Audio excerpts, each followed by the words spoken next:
Hello, David Gornoski here. You're listening to A Neighbor's Choice. You know, Soren Kierkegaard said the crowd is untruth. It's a lie. And that's something to keep in mind whenever we see this normalization of very angry mobs. We've seen these mobs form all over this country. We've seen situations where people are having dinner in places like, I believe, Rochester, New York, and other places, and all of a sudden mobs just come around and start throwing tables and yelling and everything, and you wonder, what does this mean? Where is this coming from? And how do we stop this kind of behavior from festering? And that's something that has come closer to home for those of us listening on FM and AM in Florida with the story of Kaitlin Bennett, who is an activist, a gun rights activist, and media personality who visited the University of Central Florida campus last week. We were doing a radio show at the time we saw it break, and we talked about it with Jeff Dice, but she joins us now. Kaitlin Bennett, how you doing? I'm doing well. Can you hear me? Yeah, and great to have you on the program. Thank you so much for inviting me. Yeah, I wanted to kind of get the record from your perspective. I'm seeing headlines here in Florida where we are, headline at baynews9.com, popular TV channel here in Tampa Bay. Kaitlin Bennett, gun rights activist, student protesters clash at UCF. Then you got another story in Orlando Weekly. Conservative gun rights activist breaks UCF COVID-19 policy. Student protesters assaulted. So I wanted to get your perspective. I saw videos where it looks like you're running from a pretty large crowd, and you've got some security there, and then you had at one point run into a building or lock yourself in. Tell us a little bit about the story. What happened? Yeah, so my head of security actually went with my husband the day before our visit to UCF to meet with the police and scope out security protocols on campus in case something like this happened. And the campus PD actually told us, we're not the mask police. We're not going to make you guys mask up. Don't worry about it. You don't have to wear a mask. You're not a student. You don't have to follow protocols. And we're also not going to allow students to mob you on campus. I don't know if you remember how closely you follow, or maybe the listeners, I don't know how closely they follow me. But earlier this year in February, I was actually the first person to be mobbed like we see what's going on around the country now. So there's Trump supporters being mobbed everywhere we go. I was the first person of the year to get mobbed on another campus at Ohio University in Ohio, obviously, with a group of at least 400 students. They were throwing coffee on me. My skin actually got burned because they threw coffee at me. The police watched and laughed. They were just hurling drinks at me. I knew what was coming for the rest of the country. People blamed it on me as a person. But I think now I've been completely I don't know. I feel like I've been justified now that this isn't because of me as a person. It's because of my opinions, and it's because of what I believe in. So unfortunately, you just read those headlines to me. I don't read the headlines. I don't even justify these articles by reading them, if I'm being honest. So I didn't even know about those headlines. But it's funny that I'm the one who broke the COVID violations and the restrictions and everything, while a mob of 200 students not only violated their policies about COVID restrictions, but they also violated student conduct policies by being so nasty towards a visitor on campus. We know that this is how the left acts. We know that this is what they do. They don't have any good ideas. They have no good debates. Their policies and their ideas, their opinions are not attractive, and that's why they have to try to intimidate people with mob rule to get them to follow into line. I am not that person. I will not be controlled by the mob, and I will not be told what I have to believe in. We're speaking with Kaitlin Bennett. You're an activist, so what were you intending to talk about at the UCF campus? What was your discussion? So I know people like to call me a gun rights activist. I'm much more than that. I'm a conservative personality. I'm a conservative YouTuber. I have many more opinions than just guns. Right. So I like to point that out first. But I was there to talk to students about who they think would be better for Black America to vote for, Donald Trump or Joe Biden. We actually had a lot of good discussions with Trump supporters before the mob came and tried to intimidate me.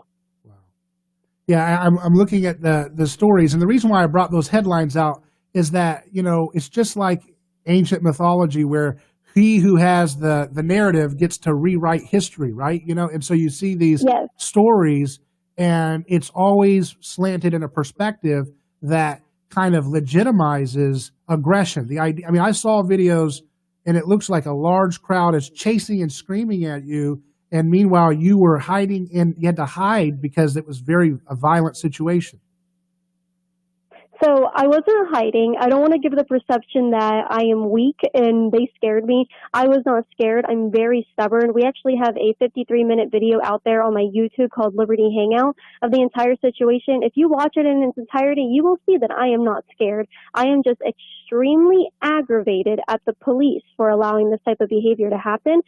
However, my security decided to take control of the situation and, take me off of my pedestal that I thought I was on, and they started to make decisions about what I should go, what I should do to maintain my safety. Do you think if you did not exit the area where they were congregating that it would have gotten very dangerous, or do you think there was a lot of bark but not as much bite behind the aggression? No, if I didn't have security there, I think they would have turned very violent. If you notice around the country in the last 100 days of these riots, and what is it now, 115 days now, we've seen that skateboards have been used as deadly weapons to hurt people with the opposing ideology or even the opposing skin color. And I had surrounding me 5 people with skateboards in their hands. They were not using them to skateboard around. They had them in their hands. We saw students with full cups of drinks, water, coffee, whatever it would have been, just like they did at the other campus. I 100% believe those students are so deranged on that campus. I don't know who indoctrinated them. I don't know who told them it's okay to act like this. If it's their parents, they should probably be reported to CPS at this point. But if I didn't have my security team there, it would have ended up a lot worse. Wow. Was there any contingent of, the students that was saying, hey, like maybe moderates or independent minded or, moderate liberals or progressives saying, hey, trying to push back against the mob, or was it just a unified front the whole time? Oh, no, it was, at the beginning, it was a lot of Trump supporters. I was talking to them one-on-one. They went about their day because that's what Trump supporters do. They want to work hard and get along with their day and do things that, benefit them. Once the mob started coming around, there were a couple more Trump supporters that came up to stand with me, and they were like, you guys are being stupid. You don't need to act like this. One student actually came out with his MAGA hat on. They stole it off of his head and threw it in the rain. So it would get wet and it would get ruined. So it's not just me that they're doing this to. They're willing to do this to other students, their fellow classmates. I actually watched right in front of my eyes a student who was not particularly a fan of Donald Trump, more so a libertarian. So this whole Joe Jorgensen kind of crowd, they might be few, but he was one of them. He came out. I watched it in front of my eyes, him witnessing the Democrat mob, and he stood up for me. He goes, next time you come to campus, I'm coming out with a Trump flag and I'm standing with you. That's what these people are doing. They're taking the people who are in the middle, might not even be completely Donald Trump fans, and they're pushing them all the way over there. They're getting more people on our side. They're our biggest marketers out there. The people campaigning for Donald Trump the most right now are the liberals out there who act so crazy against him. Yeah, and there's no, that's a great example that you don't have to have a dog in the political partisan fight to be against this kind of stuff. I don't understand how we can have a society that normalizes screaming and creating mob aggression because someone has a different opinion. I mean, I don't see Kamala Harris. She's locked up thousands of nonviolent people of color. She's laughed as she arrested or had arrested a young lady whose daughter had missed too many days of school and made sure that the media was all parked in front of her house as she was trotted out. And these folks, I'm not saying they should have negativity or aggression against them either, but what in the world is going on here on campuses where we're going to normalize mob violent aggression against people who have a different opinion? I mean, Joe Biden has bombed more people of color than with Hillary Clinton and Biden, yet that's violence. And yet, if they go on UCF, Yes. they're going to be celebrated like the king of the world. Well, there was someone there actually with a Joe Biden mask on. So, really weird to see because I don't see a lot of Joe Biden anything around where I live or even when I travel. I don't see a lot of it anyway. So he came out. No Trump supporter was mobbing him. And the Black Lives Matter crowd were not mobbing him for wearing the mask of a person that created the 1994 crime bill that put hundreds and thousands of people of color into prison for nonviolent drug offenses. Just like you said, Kamala Harris said, no wonder why they've got the ticket together. They believe in the same things, locking black people up for nonviolent offenses. So that's where we're at in this country, where Donald Trump is a racist because, I don't know, he hurt feelings out there. But people who have actually had a track record of not supporting desegregation in schools, back, when all that was going on, that's Joe Biden did not support that. He did not want to integrate schools through busing. He also, implemented the 1994 crime bill along with Kamala Harris. She loves locking up black people and laughing about it. He didn't get mobbed. He wasn't called a racist. He was perfectly okay to sit there and wear that Biden mask. No one touched him. But me, on the other hand, because I was not bowing down to the mob and they wanted me to put a mask on so bad, I put a mask on. What they didn't like was that my mask was a Make America Great Again mask, and that just blew them all over the top. We have college students in our country who are so emotionally unhinged. They're so fragile that they cannot handle another opinion. I think if anybody is listening to this and they're watching what's going on, do not send your kids to college. It is a waste of time. That's what they're going to end up liking. It's just not worth it at this point. I mean, I don't know all your views, but I mean, you just, were criticizing nonviolent crimes. And we know, we talk about it on this program that, if we could eliminate a lot of these nonviolent crimes, these victimless crime laws, that it would solve a lot of the over-policing. You would actually be able to solve the violent crimes because more resources would be freed up to stop, rape and assault and murder and terrible, crimes like that, because you could free up so much resources chasing after nonviolent personal vice crimes, right? So why, if folks on the left want to stop over-policing and police brutality or mass incarceration or the poverty that comes with that, if they want to stop endless wars, why don't they work with, again, you may correct me if you don't share those views, but you were criticizing nonviolent crimes. Why not have a kind of nuanced perspective where they say, hey, I don't like Trump, but if you're going to help us get rid of nonviolent crimes or nonviolent crime laws and help us end some of these awful interventionist wars, we'll work with you on those things. Why can't they do that? Because that's not what they're about. It's not about the actual policies. It's not about what they actually believe in. They just hate him. They hate him because the TV told them to.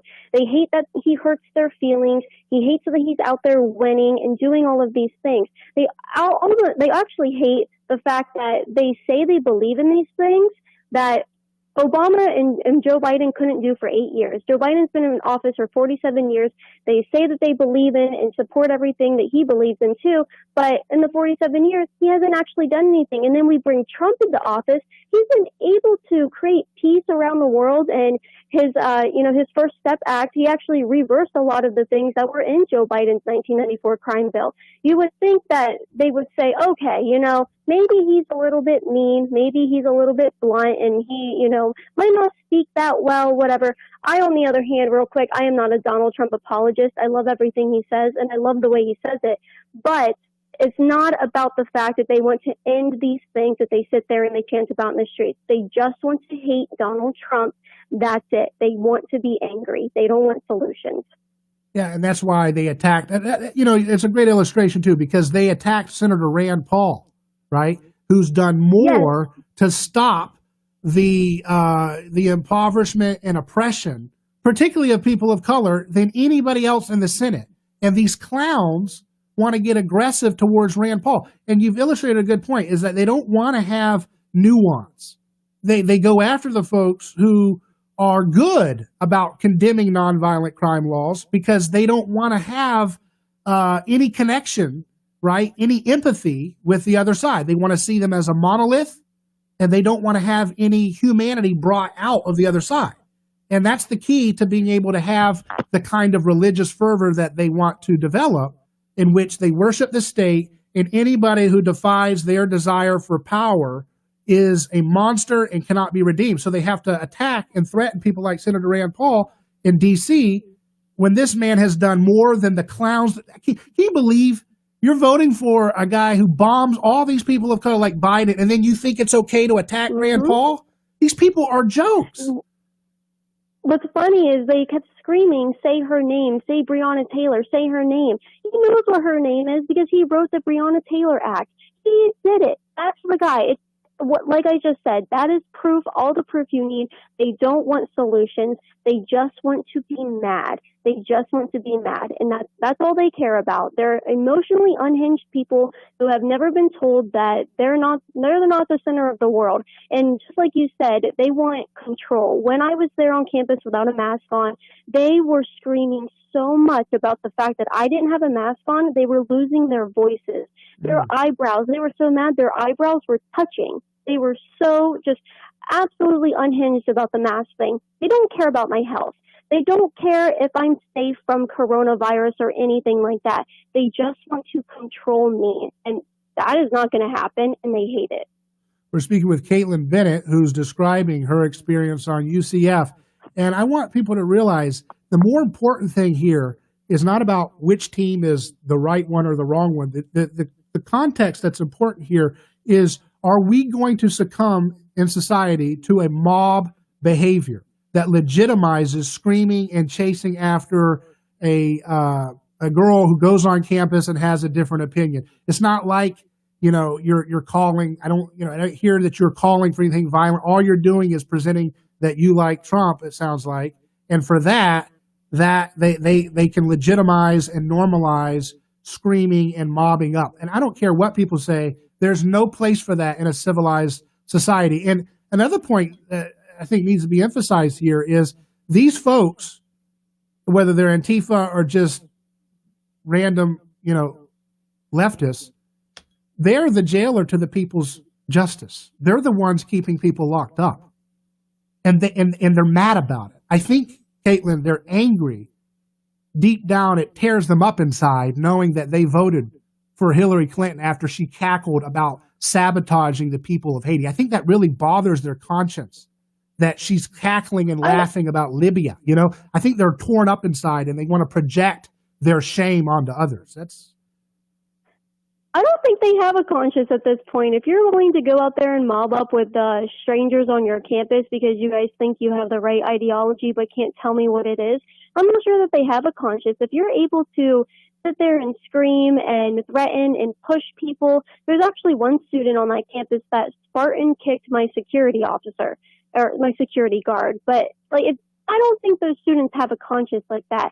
They're mad because they can't control people. They can't control me. I'm very excited, actually, to announce to everybody that I will be going back to that campus. I don't know a date yet, but I will be going back there. There's a lot of Trump supporters on their campus that they made absolutely just, I'm not going to cuss on your radio show, but they were livid. They were very frustrated with how they treated me, and I have a lot of people congregating right now in the works about going out there, showing our voices for Donald Trump and not being intimidated by these crazy people. And this is what they do. They go out there and they act crazy like this, and all they do is make other people want to scream even louder for Donald Trump. They want to support Donald Trump, and they're not going to be intimidated into it anymore. And the silent majority, I think, is waking up. And it's all due to them for how they treat people for just simply existing and breathing on their campus. So what would you say directly to, one of our stations covers the Orlando FM AM area. What would you say to folks who may have been in that crowd, if, have the floor? What would you want to respond to your reception on campus? I would do some, if someone is listening right now and they were in that crowd that was chanting at me, calling me names, calling me a racist, calling me a homophobe and a transphobe, I would like for them to go home and do some digging into why they think that way about me. I want hard evidence that I'm a racist, hard evidence that I hate gay people, hard evidence that I'm a transphobe, whatever the heck that means. Until they can find these things to be true about me, then go to Donald Trump. Find evidence for the things they call him too, because they treat me the same way they treat Donald Trump, but they have no proof to back it up. Are they just jealous? Are they jealous that they don't have a platform where they can spew their ignorance? Are they just mad that I can come to campus and I know how to have a conversation? I don't know what makes them so angry, but they need to do some self-reflection into why they behave that way. Maybe there's some family issues. I don't know. I grew up in a good home. I turned out great, and I don't go out and mob people. I don't feel the need to tell people I hope they die due to the coronavirus. I don't know. Just do some self-reflection. Get a therapist. Honestly, the best piece of advice, if you were in that crowd, get a therapist. I'm sure they're free there at UCF.